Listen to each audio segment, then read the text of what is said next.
Welcome, today in front of me Motorola Moto G42, and I'll show you the fingerprint scanner test on this device.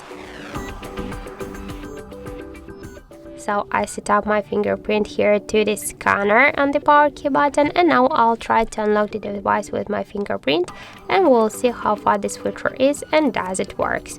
So let's start. Okay, one moment, I just tap a lot of times, so let's use it.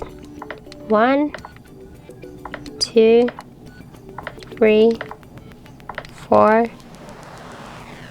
okay, 5. So as we can see, the fingerprint scanner works here so fast. I'm just with a simple touch of the power key button, I can unlock the device just in 1 second. So this is the really good result. I just suggest you to try the fingerprint unlock method, but don't forget that the fingerprint is less secure than the passcode or pin code unlock method.